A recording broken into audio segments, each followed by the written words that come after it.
there, it's Natasha and thank you so much for joining me today.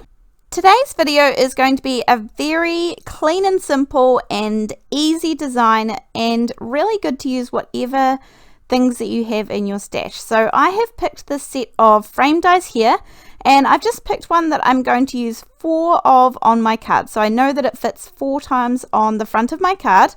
I have got a 4 1/4 by 5.5 inch card base.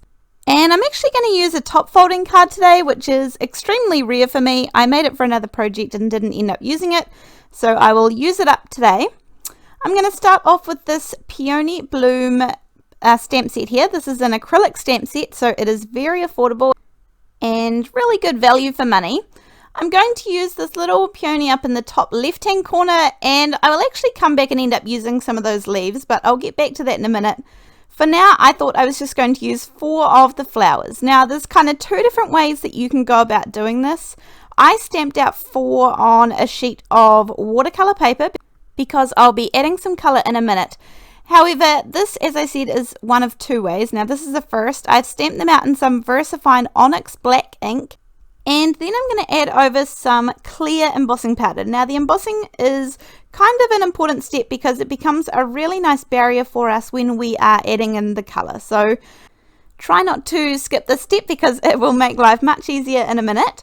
I'm going to melt all of the powder using my heat gun, and then I will end up using that die that I showed you at the beginning to cut out these 4 flowers. Now, I wanted all of my flowers facing in different directions and kind of having different bits of the frame filled. So I am just going to run this through my die cutting machine the first time and then change the angle or direction and make sure that I get a different look for my next flower. So it's really just a matter of playing around and seeing what you like and kind of die cutting what you think works for your card.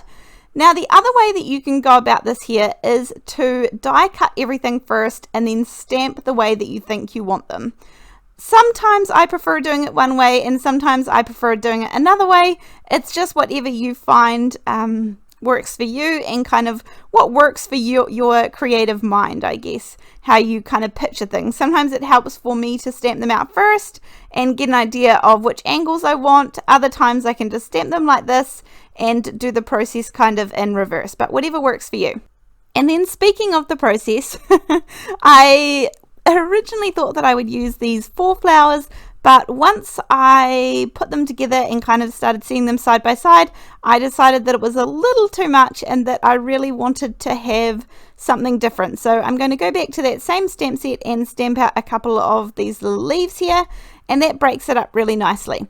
It doesn't matter which images that you use for this project. It doesn't have to be this stamp set at all. It really helps if the images that you choose have a kind of blank inside, so they're not just solid images. But anyway, I've got my 4 ready to go here.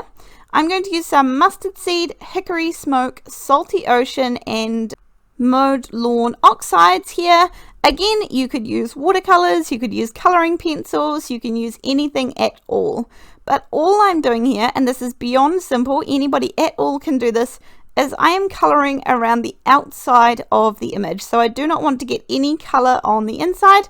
This is a very, very simple technique, but I do think it looks really effective in the end. And again, this doesn't take too long if you kind of know the direction that you're going with the stamps and you know which colors you want to use. It doesn't take long at all to put these cards together. So I made a few of these cards after I had filmed this one because I really enjoyed the process and really enjoyed changing up the colors depending on the mood of the card and which sentiment I was going for.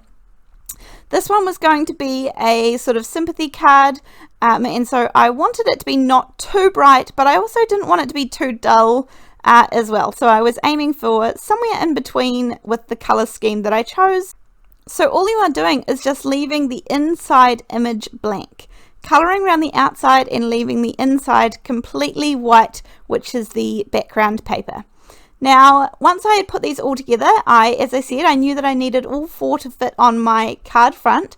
So I have colored them all and I'm using a little bit of removable adhesive just to eyeball where I'm going to put these so I can line up my sentiment, because I will be stamping my sentiment straight onto my card base.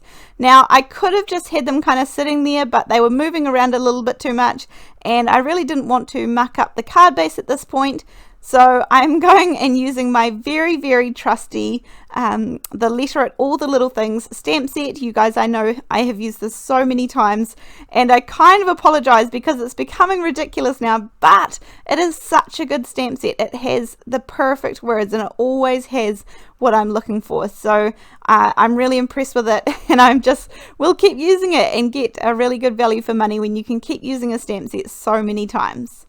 Now here, all I'm doing is adding a little bit of double-sided tape onto the back of my images. Then I'm adding some fun foam because I want to pop up these just so that the card's not quite so plain. So you could definitely use liquid glue here or anything that you find easiest to adhere foam. But I am just roughly cutting out the back here and then cutting off the 4 corners of the rectangle so that it pops up the images nice and evenly. Of course, you could use foam squares or foam dots or foam tape, anything that you have in your stash ready to go. I have all of those in my stash, but I really just reach for whatever is closest or easiest at the time, or whatever is already on my desk. So they all work really well. Then again, I'm going to put some more double-sided tape on the back of the foam and pop them up onto my card front. Now, I'm eyeballing this. I know that some people would like to measure and make sure that it's all perfectly even, but I think it was pretty good at the end.